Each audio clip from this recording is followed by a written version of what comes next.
ఇప్పుడు మీరు రైతులు ఏం కొంత టైం ఇవ్వాలి రేవంత్ రెడ్డి కానీ ఆలోచిస్తురా లేదు కేసీఆర్ చేసినట్టు ఈయన కూడా చేయాలనుకుంటారు? ఈయన చేయాలంటే చేస్తట్లేడు, ఆడ లేదు బడ్జెట్. అవి ఉంటేనేమో అన్నిటికీ చేసుకోవచ్చు కానీ చేస్తలేడు.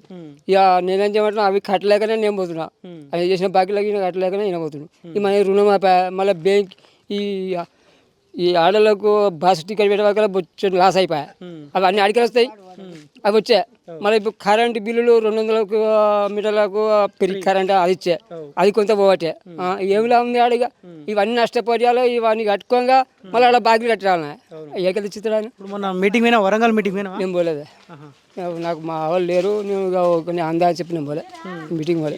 ఏ పార్టీలో తిరుగుతాను? నేను ఏ పార్టీకి పోయి మా వాడు ఎడిపోయే కానీ ఆయన సపరేట్గా ఇంటికాడ ఉండి ఏ పార్టీకి పోక ఏం పోకు అన్నాడు. మా వాడు అలా మామూలుగా బీజేపీ కాదు, ఇక అదే పార్టీ అంటే ఎక్కడ తిరిగా కానీ చెప్పాను మా నేను ఎక్కడ తిరగదు అట్లా అంతే. ఇప్పుడు ఒక మాట చెప్పి, కేసీఆర్ ఉన్నప్పుడు మంచిగా ఉంటుండేనా ఇప్పుడు మంచిగా ఉందా? ఇప్పటికైతే కేసీఆర్ ఉన్నప్పుడే మంచిగా ఉండే.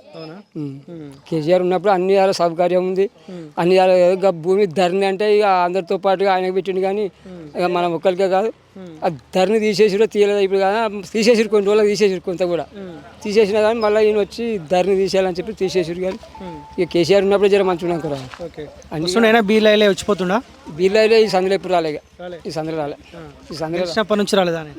వచ్చింది నెక్స్ట్ అప్పుడు, ఎందుకంటే ఆయన మీద అవద్దు వాడద్దు కానీ వచ్చిండు మాకు గొల్ల కుటుంబాలకు ఏమైనా సహకారం కావాలని చెప్పి కొట్లాడుతుండు ఆయన కూడా. కానీ ఏ కొట్లాడినా కానీ ఆడ లేని బడ్జెట్ లేని ఎడికలు వస్తాయి కట్ట సంగతి.